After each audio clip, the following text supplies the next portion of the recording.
background and experience in the non-profit sector po? Generally here sa akin. So actually, as I mentioned, my dad, si Sir 534, Sir Romeo Mendoza, and si Sir 539, sila yung founder ng brand. And if hindi man nabanggit sa inyo, brand is Pacific Org. Kami yung mga nag-rescue, kami yung first aid, emergency, and nagbibigay din kami ng service around, for example, may mga sessions or any medical assistance na pwede natin offer. Thank you po. What challenges have you faced working in the non-profit sector and how did you overcome them? We don't consider it as working in. It's more of a passion than working. Kasi, I mean, given na sa isang organisasyon ay gumagaot tayo, kilos tayo, pero we're doing this as a family.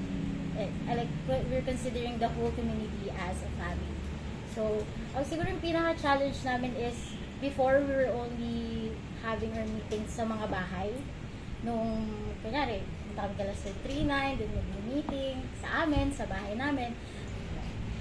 Next po is, what role do you think community engagement plays in the success of an NGO? Community engagement, I think, ang main role niya is to bring people together talaga. Kasi, our service is, parang lalakad sila, titingin sila sa place namin, di ba? Parang, ano na naman yan? Ba't may bago na namang ano dyan? What is the purpose? So, I think, again, with community engagement, naghihikayat ka ng tao. So, you're bringing people together. Next po, what are the most important qualities you believe an NGO professional should possess? Resilience. I think it's resilience. Kasi when you say you're being resilient regardless of what's happening around you, di ba? Kunyari, wala kang, resilience and resourcefulness. Like, magkasama yung dalawang R na yun.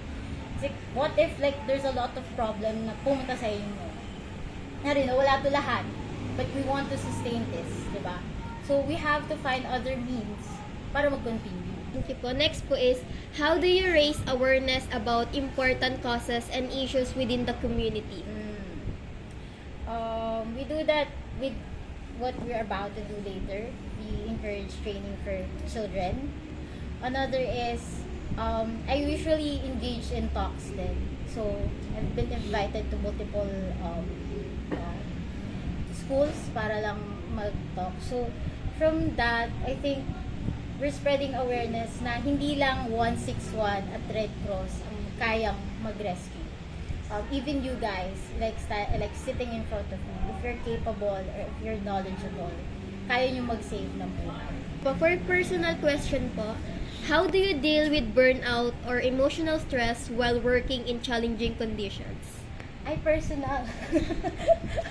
Okay, in terms of, ito medyo deeply personal din to since I have a lot of responsibility. I'm also an executive committee in the university.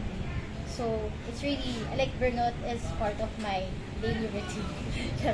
So, I manage it with time management, of course. And I do prioritization listing. So, what should I prioritize for this day? And as much as possible, if I can advance something, hindi ako nag-slack off. So, ginagawa ko na siya. How do you balance your personal and professional life while actively participating in NGO activities? Yun nga, since nasabi ko naman sa inyo na yung life ko talaga ay umiikot na sa service. For the whole week, I'm studying and doing my executive part in the university. And then I go here in weekends, take part dito sa NGO, nag-train kami during Sundays. Then, weekend, nandun din ako sa barangay. So, I don't really have time for my personal life. Hala, papa. My last question po is, what motivates you to stay dedicated even when facing challenges or setbacks in your work with the NGO? It's the people, of course. And sabi ko nga, I love to serve. Pero there's a certain statement that I released in the social media recently, since it's Women's Month. I realized that I'm not just serving. Service is who I am. So, since the whole week, I dedicate myself in the whole community. So, ayun. Yun lang naman. Thank you po. Yun. Yun lang. So, if you have other questions naman na labas, si Papa at saka si Sir Leo, pwede nilang